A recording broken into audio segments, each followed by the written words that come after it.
Assalamualaikum warahmatullahi wabarakatuh. Kembali lagi di Miss Baby TV Channel. Pada video kali ini kita akan membahas tentang soal tes wawasan kebangsaan untuk poin pengamalan Pancasila.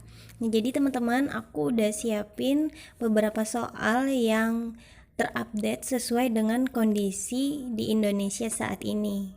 Nah, sebelum lanjut ke pembahasan, jangan lupa untuk subscribe bagi yang belum subscribe dan share video aku ke teman-teman lain yang membutuhkan informasi seputar CPNS.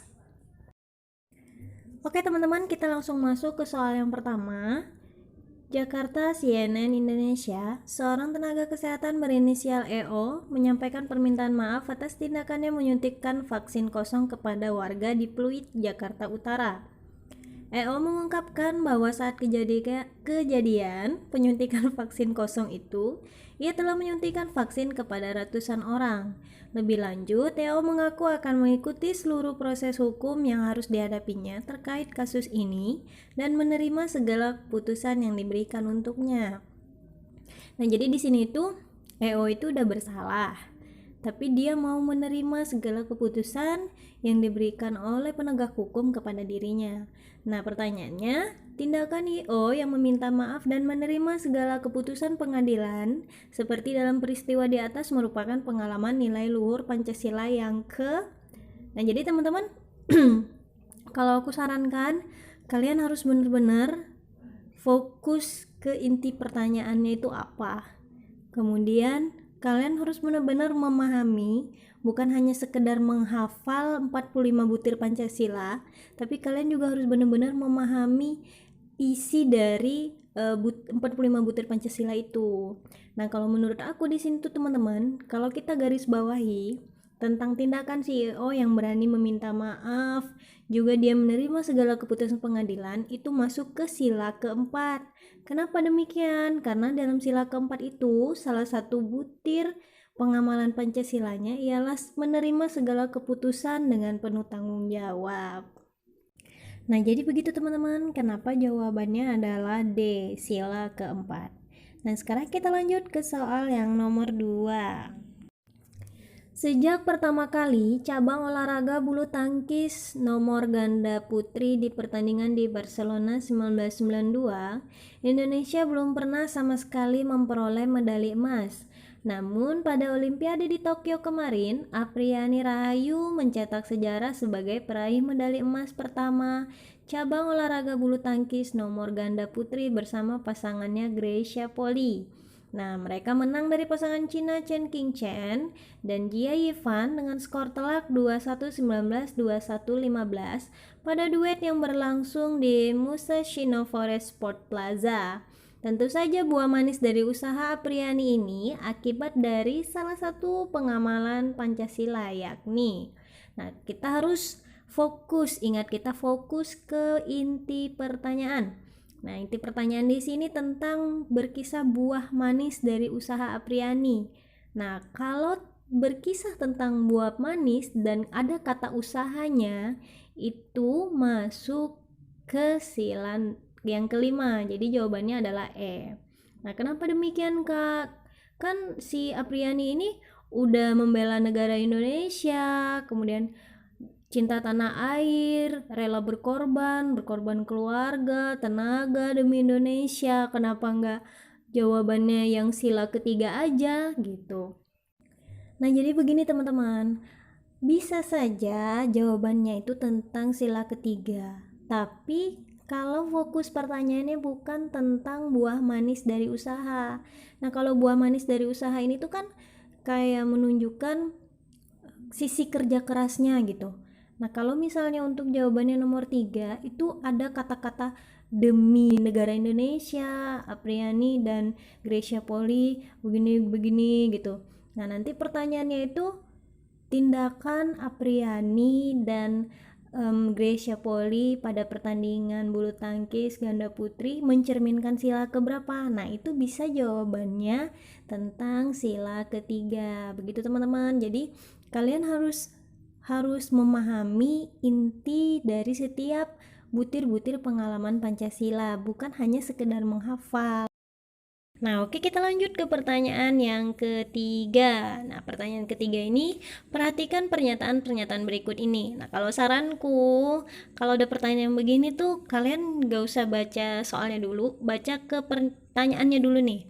Pertanyaannya tuh pernyataan-pernyataan di atas melanggar sila kelima kecuali. Jadi inti pertanyaan itu tentang sila kelima ya. Kalian garis bawahi sila kelima. Nah, sila kelima ini tuh kan salah satu butirnya itu 45 butir pengamalan Pancasilanya itu mengembangkan perbuatan yang luhur, suka bekerja keras, kemudian suka gotong royong, adil terhadap sesama, menjaga keseimbangan antara hak dan kewajiban, menghormati orang lain, tidak menggunakan hak milik untuk usaha-usaha yang bersifat pemerasan, pemborosan, dan tidak melakukan hal-hal yang merugikan kepentingan umum. Nah, kalau kita udah tahu nih inti dari sila kelima itu, baru kita cari mana kira-kira yang tidak masuk ke dalam pengamalan sila kelima. Nah, kalau kita lihat tuh teman-teman, di situ ada melanggar peraturan PPKM, ada mengakui karya orang lain menjadi milik sendiri, kemudian ada intoleran terhadap agama lain. Nah, intoleran terhadap agama lain itu sepertinya tidak masuk ke sila kelima ya teman-teman. Jadi udah pasti jawabannya adalah yang C, nomor 3. Karena intoleran terhadap agama lain itu masuknya ke pelanggaran dari pengamalan sila yang pertama.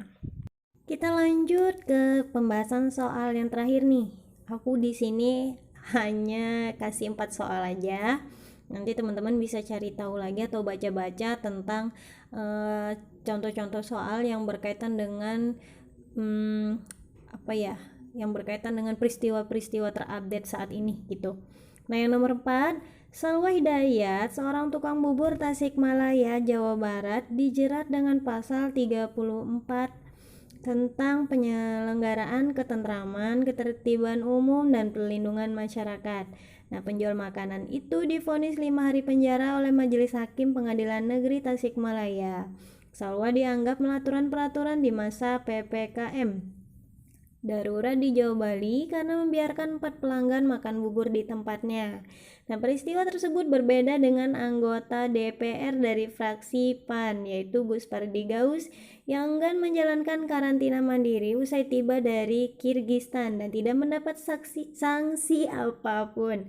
Padahal kalau merujuk pada surat edaran nomor 8 tahun 2021, pada saat kedatangan dilakukan tes ulang bagi pelaku perjalanan internasional dan diwajibkan menjalani karantina terpusat selama 5 kali 24 jam. Peristiwa yang sangat bertolak belakang ini itu mencerminkan ketidaksesuaian dengan nilai luhur Pancasila yang ke. Nah, jadi inti pertanyaan ini tuh teman-teman tentang penerapan dari keputusan. Jadi ada peraturan, tapi peraturan itu tidak diterapkan dengan adil, jadi ada ketimpangan. Nah, kalau dia berkaitan dengan peraturan, itu masuknya ke sila yang keempat, di mana salah satu butirnya itu setiap warga negara Indonesia di mata hukum memiliki hak, kewajiban, dan kedudukan yang sama. Artinya mereka juga mendapatkan perlakuan yang seimbang dari segi hukum. Nah, keputusan yang diambil harus dipertanggungjawabkan dari nilai kebenaran dan keadilannya itu mengutamakan persatuan dan kesatuan demi kepentingan bersama. Jadi tidak boleh timpang sebelah. Oke teman-teman, itu saja pembahasan soal pada kali ini. Nah, soal-soal itu sudah sesuai dengan kondisi Indonesia saat ini ya teman-teman. Nah, jadi aku sarankan buat teman-teman harus benar-benar tahu nih berita terup to date saat ini apa, karena bisa jadi berita-berita yang terup to date itu yang bakal keluar dalam salah satu soal di tes SKD nantinya.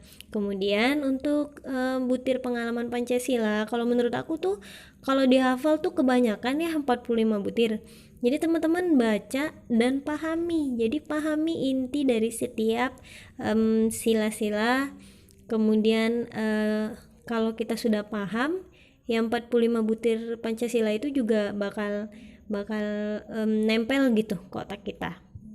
Oke teman-teman, semoga bermanfaat untuk semuanya. Jangan lupa untuk like, komen video ini, dan subscribe, share channel YouTube aku ke teman-teman lain yang membutuhkan informasi seputar CPNS. Assalamualaikum warahmatullahi wabarakatuh.